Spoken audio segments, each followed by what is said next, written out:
So yesterday's episode was the best of the season so far. Not even just in terms of the action, Rat catching her first body, which was Gabriel, but most of the dialogue and a few secrets and home truths that were delivered to us, which I will be breaking down in a lot more detail in the coming week. But if we thought episode 8 was good, then from here it's just gonna get even crazier. Especially for those of you who have seen the episode 9 trailer, you guys will already know we're in for a great episode. So we're gonna be talking about whether Rak is actually gonna talk Kanan into giving Howard this bone marrow transplant that he needs, whether he's gonna learn the truth about Howard being his father, Jukebox and Burke's conversation, and Marvin absolutely unleashing hell on Unique and his crew. And we really are about to see Marvin go crazy in the last 2 episodes of the season, so we're breaking down and talking all things episode 9 and the trailer. But of course, if you're new to the channel and you haven't done so already, then remember to smash the subscribe button if you want to see everything Power Book 3 and Power Universe related.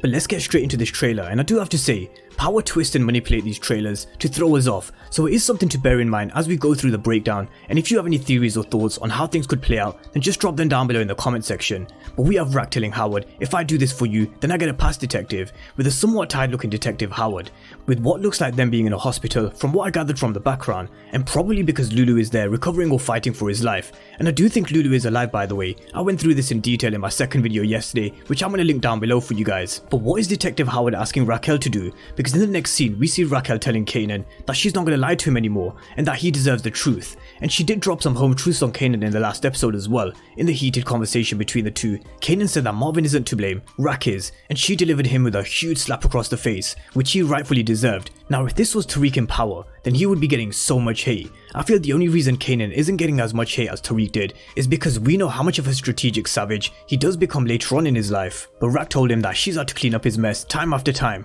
After she slapped some sense into him, she had to clean up after him after Buck 20, D-Wiz, bodies everywhere in the streets because of him selling bad crack. He's definitely given Rak a lot of mess to clean up, but she told him the truth. She told him that she had to kill D-Wiz because the streets needed a body and someone had to pay for Buck 20, and it was either Kanan or D-Wiz. Everything that she's ever done so far has been to protect Kanan. She's lost corners, she lost the connect, and now she's lost 2 of her most trusted soldiers for a period of time when she really needs them, because the war between Unique and Rak is really picking up pace. And because she's had to face the consequences of Kanan's actions, it was about time he was told some home truths. But would Raquel really go as far as to telling Kanan that his real father is Detective Howard? Now they made it seem that way in the trailer, but I'm not so sure.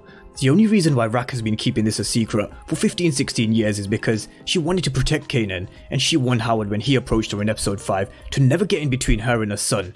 And in this last episode we heard Howard telling Rak that he needs to speak to his son and that she's gonna have to make it happen, otherwise he was gonna put the word out that he was a cop's kid. But if he did this, then the streets would really swallow him up, and Rak even said the streets would eat him alive. And well, if Detective Howard does put the word out, then he may as well just put a bullet in his head himself. But Howard was determined. He wants to speak to Kanan, and he said from now on the only person he wants to talk to is Kanan. And this is what could be going down in episode 9. I do think Rak will tell Kanan the truth, but only half the truth, half the facts, because she'll still want to protect him. And she knows as his mother what his reaction will be if he finds out that his mom has been lying to him all these years. But as Howard said to Rak, the only person that he wants to talk to is Kanan. I think Rak will convince Kanan that he needs to speak with him, but whether she tells him the truth about who he really is, let's wait and see. I mean, if I were Kanan, there is no easy way of learning the truth, but I would definitely want to hear it from my mom's first, because I'd have a lot of questions about why she kept it a secret, why she lied to him all these years. But I feel the truth could be coming out very soon. It's just a matter of whether Kanan hears it from Rak or whether he hears it from Detective Howard. But regardless of what happens, Howard said he has the ability to protect him in the streets because he has the ability to do so. He plays both sides of the law, and we've seen him doing what's best for himself. And well, it's a favor for a favor at the end of the day, and we've been seeing this across the last few episodes. And on a side note, let's wait and see if Howard reveals to Rak that he's dying from cancer, which I don't think he will. I really can't see him revealing the biggest weakness of his to Rak because she'll use it to exploit him. And at some point she will have to realize and find out because, as Kanan said in episode 8, she finds out everything. So it's only a matter of time before she does find out the real truth about why Howard wants to get close to Kanan and speak with him. But let's move on and talk about Jukebox meeting Detective Burke. And it was a conversation I had with a few in the comments yesterday, and something I raised in my video as well. Was it Detective Burke or Howard who gave the order to release Jukebox after she was arrested? Now the conversation from the cop implies that it was a male because he said you owe him a big favor. Maybe he was assuming it was just a guy, and maybe Burke did give the order because it does certainly make sense with what I've been saying over the last 2 weeks and how we're going to see this bond and relationship really grow between Jukebox and Detective Burke. And in episode 6, she did say that she's going to be there for her after she saw her love for Nicole, and once she hears about her death, I can really see her trying to be there for Juke.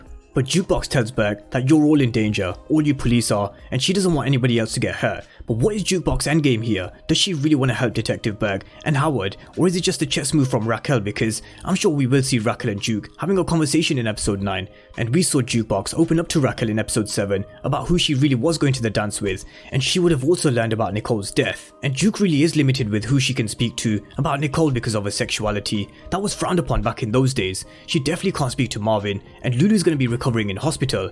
With Rack, she shared secrets before, which we learned about in episode 3, and Rack shared secrets with her as well. This is why I think Jukebox could be playing a bigger game with Detective Burke, because Rack is going to need all the help she can get, and she knows she can count on Juke. Jukebox is a very smart girl. The way she dealt with her emotions in the last episode was someone who understands the world that they live in and the consequences of the life that they live. And this is why I think Jukebox could have a bigger part to play for Rack, especially because she's down 2 men. But let's talk about Marvin, because he's about to unleash hell on Unique. He was told by Rack that she didn't want anything to do with him in the last episode, but that's all about to change because she's got no choice but to keep him around because she's gonna need him more than ever. And Marvin asks Rack, what is the next play? And she says revolution. And I do feel like she has a plan up her sleeve, and they really haven't given too much away in this trailer, which I'm glad. They're keeping us waiting to see what her chess move is. And Unique is really about to regret what he ordered Worrell to do in the last episode. But we see Marvin's car with the bullet holes in the background. We see Unique's car being sprayed full of bullets, but his car is bulletproof. D-Wiz told us in episode 1 that he has someone up in Utah that hooks up all his rides for him, so he is a well-protected man. But this isn't going to stop Marvin from retaliating and attacking Unique, Worrell and their organization.